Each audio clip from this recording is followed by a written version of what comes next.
All right, as stated previously, today's topics are CEIS and CCEIS.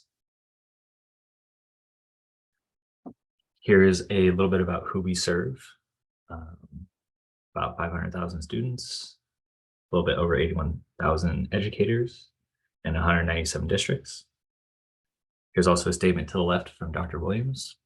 Highly recommend attending any conference and or presentation that she's giving. She's a wonderful advocate for our students and an amazing leader. Here's a little bit more about our demographics broken out in a different way for your viewing, and our equity statement.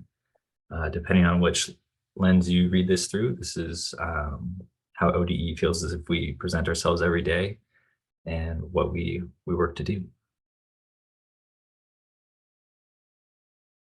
I feel like this is also an important breakdown. This is showing who we are as a team.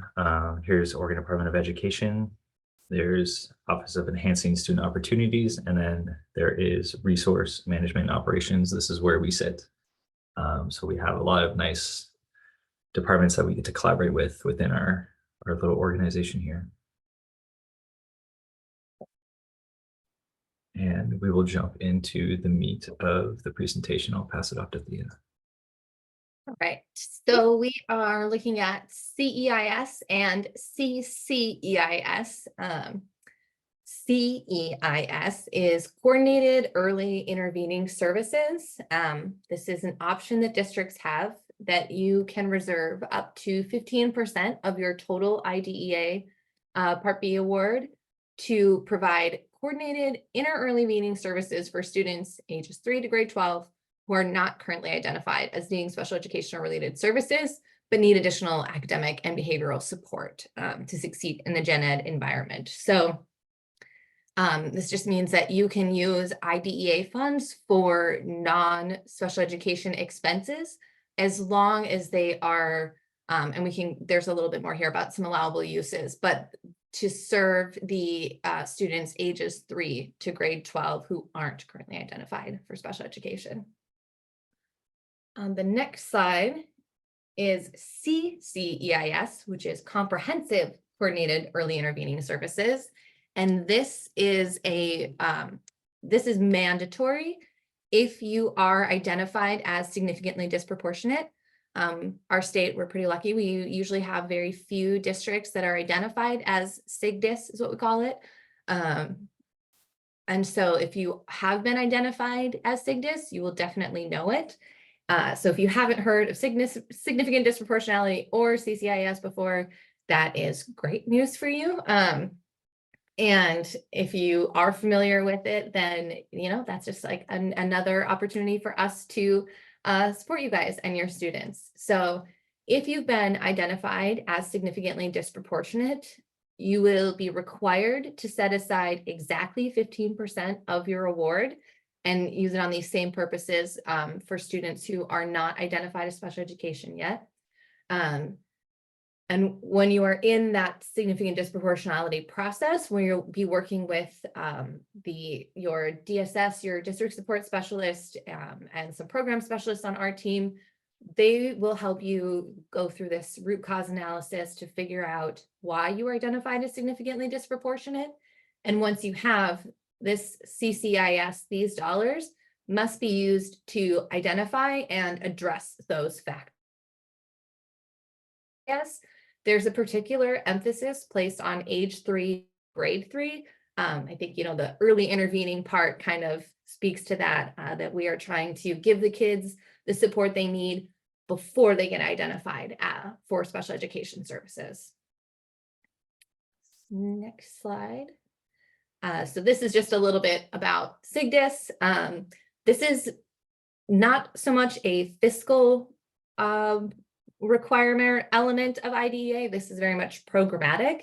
We're just including this because this would be part of, everything kind of ties together. So this SIGDIS is tied to that CCEIS responsibility. But data collection to determine if your district is demonstrating significant disproportionality based on race or ethnicity with respect to identifying students with disabilities, placing them in particular educational settings, and then the disciplinary removals. So there are a few different areas, because this comes from a data collection, so that's with our data team, and then the program people are the ones who help work a little bit or work in tandem with the district on identifying the causes and that kind of thing. So there's not as many fiscal implications. Well, there are fiscal for that CCEIS part, but when it comes to this SIGDIS and identifying it, that is done outside of our office. So here are a few allowable uses. So if you are thinking like that you would like to use some of your IDA dollars to support students who aren't identified for special education services yet, you can use some of your CEIS money on professional development related to integrating technology into classrooms, content certifications, which can be big for, in a smaller district, using these dollars for your general education teachers to give them certifications that will help support students who need these additional services or supports. And then you can also use some of these dollars on materials and supplies, as long as they are evidence-based programs and assessments. Go to the next one. So then along with CEIS and CCEIS, there's a tracking component. So you have to track the children who are receiving these services. And then you report those numbers to us, and then we report that to our federal technical assistance, the Office of Special Education Programs. Excuse me. For the comprehensive, the required CEIS, the LEA, you guys as the district need to be able to demonstrate that you did not exclusively provide CCEIS to children with disabilities. So it's kind of a, these dollars go to students who aren't identified yet, but could be in the future. So you as the district would want to show that you are using these dollars to support all of these kind of at-risk students rather than just the ones who do get identified disabilities. And that last piece there, that the tracking your use of funds includes the information about the total amount of dollars that you're using, the sub-grant year from which the funds are coming from, and then the activities that it's covering. So an important note for CCEIS is that 15% that you are required to set aside must come from either the year that you are identified or the following year's award. So you've got two options as far as which year's dollars you want to use, but they have to all come from that same award year. So you couldn't take 7% of one year's and then 8% of the next year's in order to meet that requirement. It all has to come from one grant year. You do still have 27 months to spend that money, just like your regular IDEA grant. But again, that 15% has to just go to from one single year. And the next slide, this is, excuse me, an example of a tool that Cypher, another one of our technical or federal bodies that provides technical assistance, they've created these tracking sheets, which are really incredible, super detailed. They have them for the provider level, so the people that you are providing these services. They have them for the school building level, so that every school is able to track how these dollars are being spent. And then they have them for the LEA level. So as a district, you can compile all this information from your schools. And then there's a state level one for us to be tracking for the districts that need to be doing this. So this would be, like I said, this is just a piece of that tracking sheet that is related to the fiscal portion. So you would be tracking your approved budget and where those dollars are going. So those buckets that are listed up there, salaries, benefits, services, conference, all of those are the allowable uses for your CEIS dollars and CCEIS dollars. So you would put in there, you'd have a budget that gets approved, and you would just fill in those boxes with how much of your total set of CEIS, kind of that money that you've set aside, where that's going to be used at.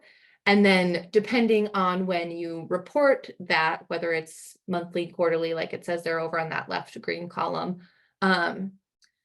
you would track the amount of funds that you're expending during that period. Like I said, if you're reporting, quarterly, you would want to just make sure that you're tracking this specific quarter.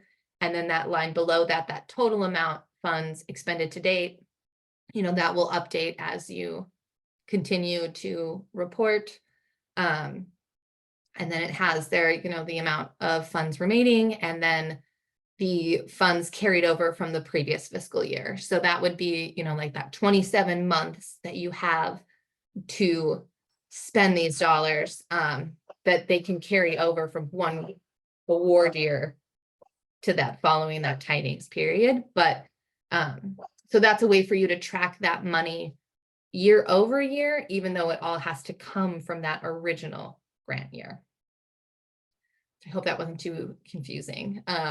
We just had we were playing around with this a little bit. So there are some numbers in there, just kind of serve as an example of how that would look on, comparing what you've actually expended to your budget.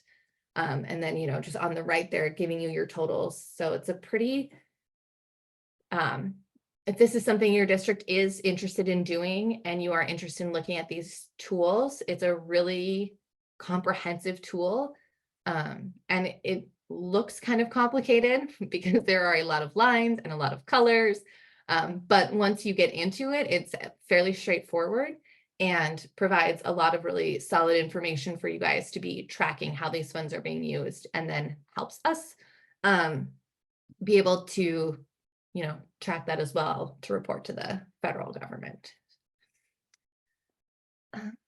And let's see, sorry, just at the top there. So when you get these slides, there's that link that takes you to a practice guide, which is a super great resource that I have used quite a few times. And part of it is just giving you some examples of, this district wants to use their money for CEIS, what it looks like. And there's another, like, this district was identified as SIGDIS and is required to use this CCEIS dollars. And it just kind of walks you through some of that. So again, if you are thinking about wanting to use some of this money, some of your IDA money to support students who aren't identified for special education services yet, you can take a look at that. Definitely reach out to us. We don't have a lot of districts that do this with their money. I think part of it, that tracking piece can be a little bit cumbersome, but it is just another really cool way to support your students and to kind of, disperse dollars in different ways, especially depending on the size of your district. Things can always get a little complicated with how you're going to be able to fund all of the services and supports that are needed. So we would be more than happy to work with any district of any size who is thinking about doing this. And then also, if you've been identified as SIGDIS and are required to set aside dollars for the comprehensive, the CCEIS, we'll be working with you on that as well. So happy to do that. I think that is it. So Alex